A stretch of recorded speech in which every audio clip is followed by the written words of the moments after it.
Hello everybody, this is normally Throwback Thursday, but we haven't had a news-related video in a very long time, reporting on any news within the fandoms and talking about potential rumors. So that's what we're going to do today. Let's jump right into it. So our first topic today is going to be Supergirl Woman of Tomorrow. The film now has a writer in Anna Nogueira. Now I'm sure I am butchering that name, but she is an actress and a playwright who is now making her forays into screenwriting, and she has been hired to write Supergirl Woman of Tomorrow. Now, this should not come as a shock to people, but it's already been met with hate. Everyone is wondering, why hire someone who's never written a single television show or a single movie? Well, the proof is already in the pudding. That is exactly why they hired her, because they've seen what she can do. And here's the kicker. She is not just coming in out of the rain to write this movie. No, she was actually hired by the previous group that ran the DCU. That's right, she was hired by the people before James Gunn and Safran took over. They hired her to write their version of Supergirl. So she has already been established as a writer and written that script, which I'm sure was read and looked at and was deemed acceptable, or she wouldn't have got that job either. Now here's where it really helps out. James Gunn said that she wrote a script for the new Supergirl movie that they're doing, and apparently changing what she needed to change and doing what she needed to do, the movie is acceptable. The script is awesome according to James Gunn. And James Gunn is in charge of the DCU. Him along with Safran are now in charge. If they like the script that much and they are saying it fits in with their idea of what they're going to be doing, then obviously it does. Now, maybe it's a reworked version of her old script when it was supposed to be that version of Supergirl, and now she's bringing in this new mentality for the new Superman movie that's coming out. Maybe that's the thing now, but in any case, she has written a movie that they have said is actually good. We need to accept the fact that, hey, if you don't give new writers a chance, then old writers are automatically grandfathered in. And I don't want to live in a world where we get no new content and no new writers. I want to live in a world where we are allowed to get these new writers and we give them a chance. We get these new directors, we give them a chance, and they could be the next big thing. But as long as we're in this world where we only want established directors and established writers, you're going to come up with the exact same things that people are sitting there complaining about now. So I am actually very excited to see what she has to bring to the table. I'm sure when she was handed the idea that she could rework the script or rewrite the script or give us a completely new script, that she was told what they have planned. She was told, if you can't stay within these guidelines, you're not going to be able to do this film. So that actually excites me. Even if the movie turns out to be horrible, the fact that they brought in an unknown is a chance worth taking.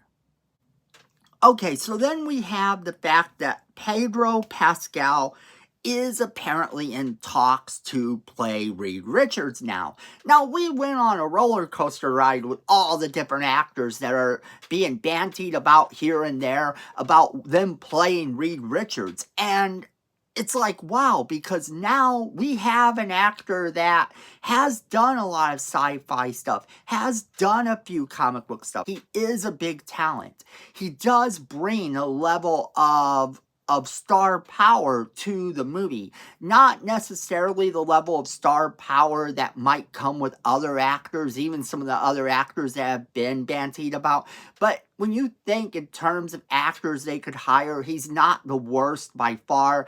And it tells me that Reed Richards isn't going to be a young guy. And I'm actually excited for that because I don't want a 20-something college student version of Reed Richards. I don't want that. I want Reed Richards that we've seen in the comic books that's a bit established. I want to feel like we're going in to the Fantastic Four knowing what we're getting. We're getting the Fantastic Four of the comic books, and I really want to see that translated onto film. And in doing so in doing so, you have to ask who you're going to put as the enemy, because the superhero is only ever as good as their enemy. And we don't know yet who the big bad is going to be in the Fantastic Four movie. However, a lot of people do assume, of course, that it's going to be Doctor Doom. Which brings me to our next topic. Doctor Doom is apparently being eyed to replace Kang the Conqueror as the big enemy in the MCU.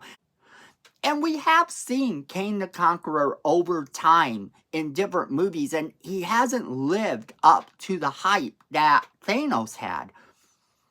So if you want to bring in someone, a character that could be outright crazy, someone that could be brutal and vicious, of course you would go with someone like Doctor Doom. Doctor Doom has long since been established as one of the biggest, baddest villains in Marvel Comics. And why not? Because now you are looking at the potential of having an enemy that a lot of people are fans of. Now, sure, you could also go with Magneto in this situation. Magneto being that the mutants are coming, and we know the mutants are coming, so we know when the X-Men are coming, of course it's going to be Magneto. But Magneto hasn't been established yet. There's nothing put forth yet for the X-Men movies in terms of the MCU. We've gotten the hints. We kind of have gotten the things going on, but until Deadpool 3 comes out, we're not going to really see a lot going on with the X-Men, and that I promise you. We can see a bit here and there, and these hints that they exist, and these ideas that there are alternate universes and alternate realities, but the thing is, until we actually see what happens in Deadpool 3, I don't think we're going to move on with the X-Men with any sort of potential whatsoever. So that being said, putting an enemy in there that is very earthbound as well as cosmic based, because Doctor Doom has kind of done it all, putting him in there as the big bad really does help to bring back fans that may have been lost by the fact that they didn't know who Kang the Conqueror was. Now, the actor himself, Jonathan Majors, has had some problems. He has had some legal problems and all that. But take those legal problems away and you still have the fact that he may not have been the perfect villain. He did a lot of good things, and the actor himself was great. Not taking anything away from that. But people didn't know who he was. And the fact that they don't know who he is hurts it a lot. So these rumors start popping up that they're moving away from the whole Kang the Conqueror thing. And this is coming from a number of kind of reliable sources with connections in the MCU that are saying that they are moving away from the Kang the Conqueror. So then the potential for a new villain arises, and the rumors started to bounce around that this new villain is going to be Doctor Doom. What if they use the Fantastic Four movie to set it up? What if we start seeing movies that are setting up Doctor Doom as the big bad? Then you kind of have this hype build up. That was what they did with Thanos, and it worked out very well. Now, that's all the news we know for today. The Supergirl director has been confirmed. The rest is kind of rumors that have been bouncing around, but I want to know what you think. Are you excited for any of this stuff? And if so, what excites you the most? Who do you want to see as the MCU big bad? And are there any better actors you would like to see in the role of Mr. Fantastic? But here's the other question. Who would you like to see play Supergirl? We want to hear from you. As always, we want to know what you guys think. Make sure you're leaving us that comment in the comment box below, letting us know what you think.